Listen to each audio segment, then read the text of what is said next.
Good afternoon. No se veía la pantalla.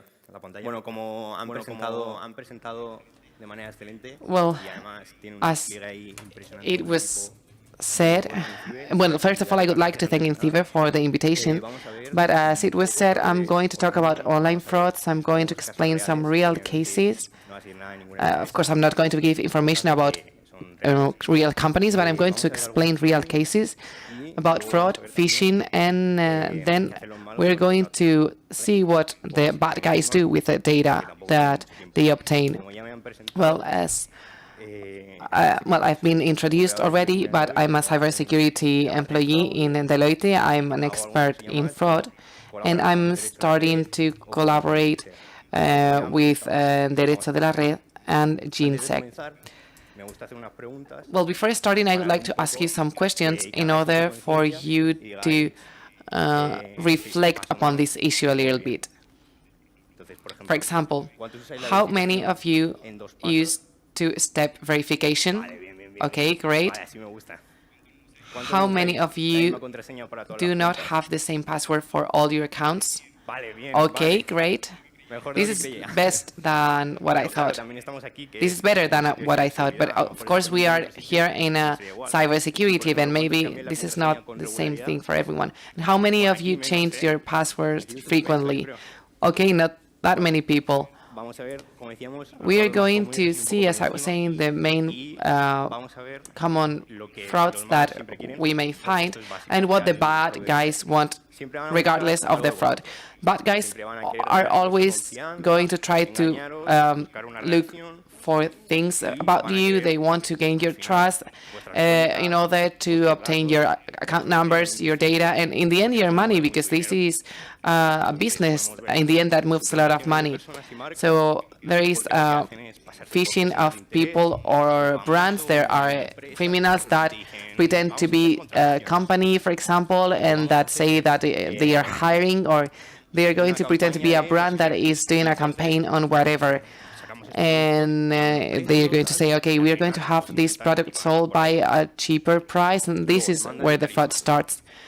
There may be also some criminals pretending to be public organizations, such as the tax agency, in order to do phishing or to introduce malware.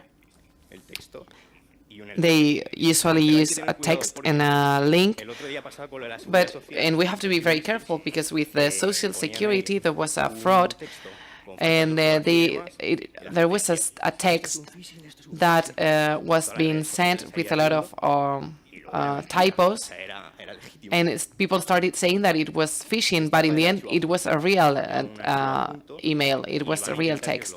Also, we have this type of fraud related to attached documents that usually have malware or phishing. So this will be related to a link that will end up in phishing. Also, kidnap profiles are something common too. These are criminals that are stealing accounts, or that say that have access to accounts, and then from that point and from that moment on, they say, okay, if you don't want me to do anything with your account, you have to give me the money. You can do it or not.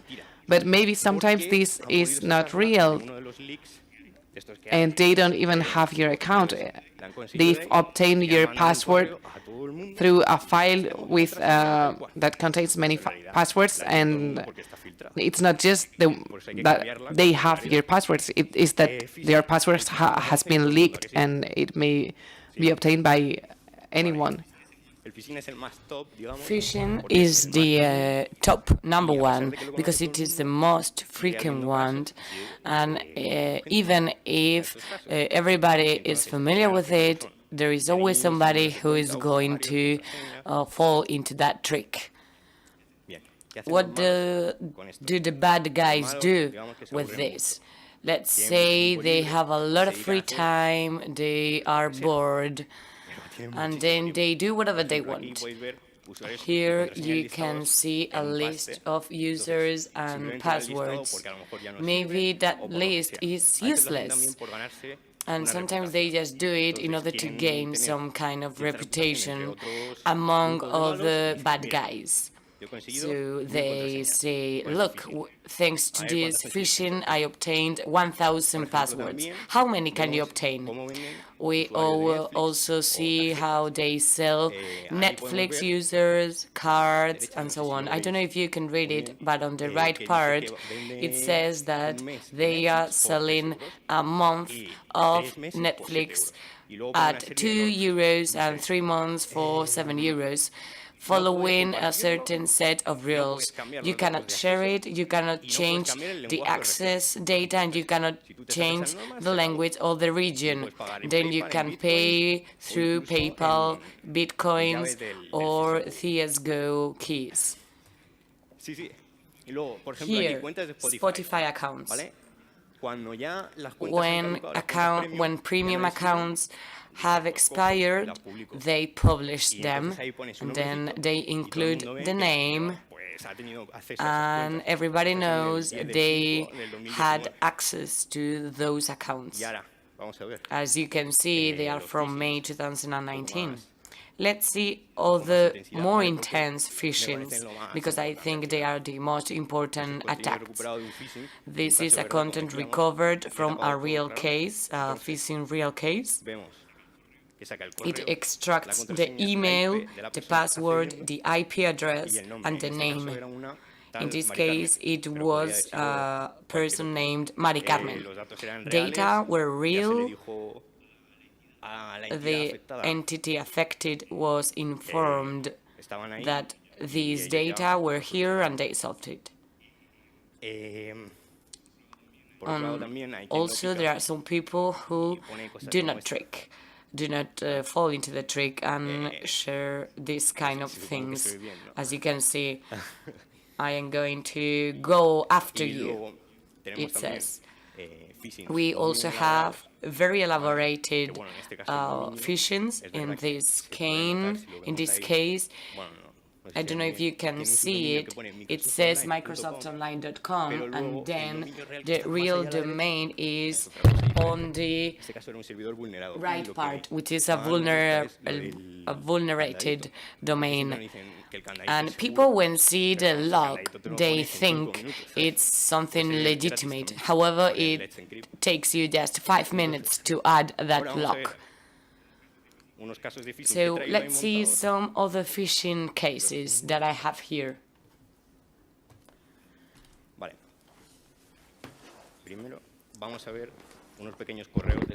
So let's see first these massive mails.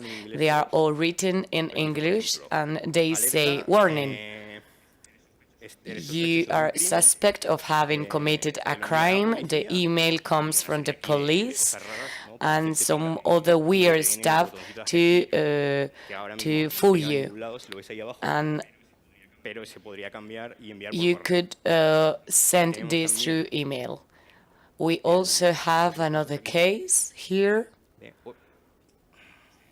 Spotify, for example. It says, your account has been disabled. You need to access immediately to change your password. So in the end, it leads you to a phishing case of Spotify. These are not very sophisticated, but there are more elaborated ones. This is from Dropbox. It says you have been sent a new shared folder and you have to click on the link. Here we have another email, and here we're going to see a real phishing case. This is a phishing by Gmail. As you can see, it is exactly the same. So you are here, you enter your account, for example, this one, and your password. Obviously, in order to be here, we would have clicked on any link that they would have sent us. Once you enter your credentials, it takes you to the legitimate account. But then you see the domain and you think, okay, no, it was the real one. But it is not the official one. And if we want to go backwards, you can't. Because it's all a lie. Because if you delete this part, you see it again. And here, in this phishing case,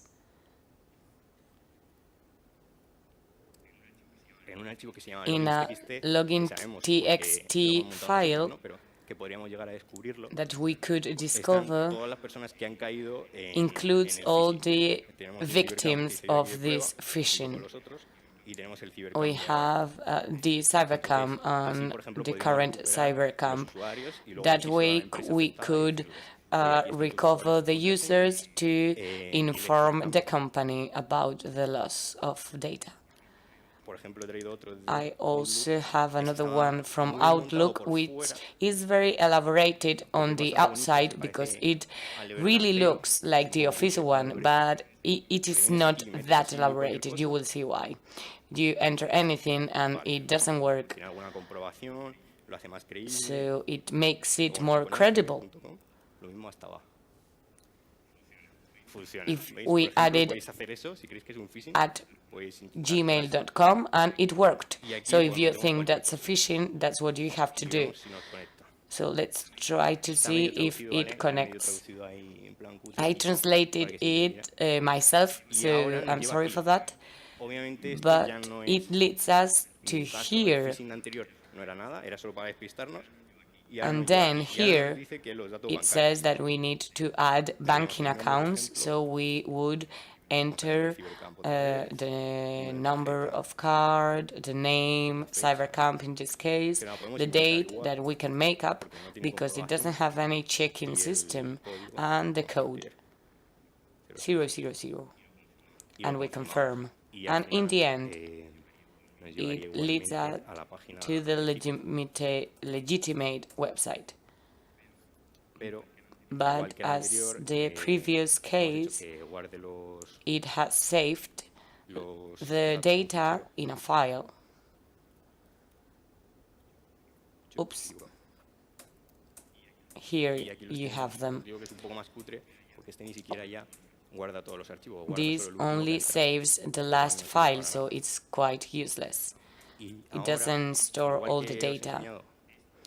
And we also have another case, a miscellaneous of cases. This is the bad guys. In order for them to know who checked that phishing, they control the IP addresses with the time they entered. So if the same IP address enters twice, they can think, okay, so if my phishing was blocked at 4 p.m. and the second time this user entered the phishing, it means that this person blocked it. So the next time I'm doing a phishing, I won't send it to this person, to this IP address. Then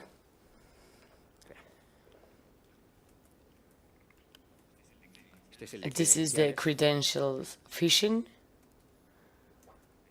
which is very similar to the one that we saw earlier and saves all your data. For you to have an idea, it asks you the username, password, it extracts the IP address information, it asks you e-signature, your credit card, the expiration date, the code, so the CVV, and the PIN code. So it extracts absolutely everything, and it says two-step verification, so that when you receive the SMS, you think, oh yeah, I did this payment through my bank application, but you didn't. And this works in the same way. I wanted to add this one because I found it quite funny to see a Spanish entity to have this kind of phishing. However, we have IP addresses from Nepal, China, Morocco, Lithuania. In a vulnerated server, they uploaded the kit. After it, they upload a zip, then they open it, and you have it there. And if the servers is not well set up, you can see all the files that it contains. Otherwise, we won't be able to see absolutely anything. I think I have spoken too fast. So I just want to tell you that you need to be careful, because phishings are still happening. It is even more complicated because they are using new techniques and they can extract absolutely everything. They use user IND, and I don't know what else to say. People are still falling into these tricks. So it is true that we are raising awareness. There are people who are claiming something is phishing, and sometimes, and even with that, people fall into that. So you're here, you're interested in this, you like cybersecurity because you're here, but maybe there are people who are not familiar with this field, and you can encourage them to get to know it.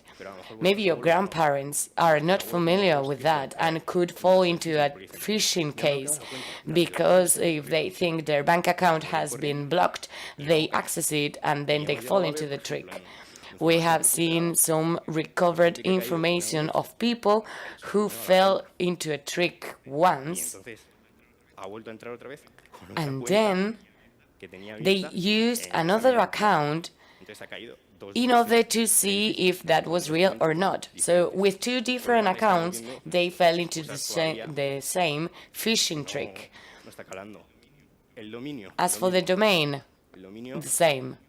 They can buy a domain which is almost exactly the same as the company domain. So if you read it fast, you don't see the typo, and you think it is the official one, but it's not. Another thing that happens is that people buy a Google ad, although they are usually deactivated quite fast, and then you click on it, and it is not your bank account, the one that you were looking for. As for passwords, if they are useless for them, they leak them, and then you find some collections of passwords, or of 1.2 billion passwords. That's why you need to change passwords. I know you don't want to, because it's lame to do it, but if you change it frequently, you will have no problem. I don't even know my passwords, because I have access to my applications through my smartphone. However, if I want to use my laptop to use my Gmail account, I do not know how to access my Gmail from another device. If 5 minutes of a tedious task is only 5 minutes, it is not as much. So I just wanted to offer you my contribution, and if you follow my recommendation, I will be glad. If you don't, I won't care. Nothing will happen, but it is good to raise awareness, but it is not reaching all the population. So if you have access to elderly people, obviously they are not going to come to CyberCamp, but maybe you can send them a video for them to watch it in their new smartphone. So that's all. Thank you very much.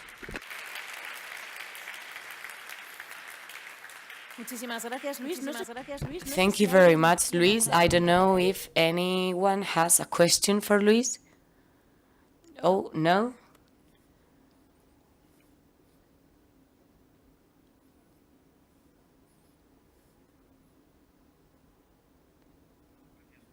Thank you very much for your presentation. I think Deloitte rings a bell as a consultancy firm, but also as a master in cybersecurity. So I guess Deloitte has very talented people, right? Thank you very much.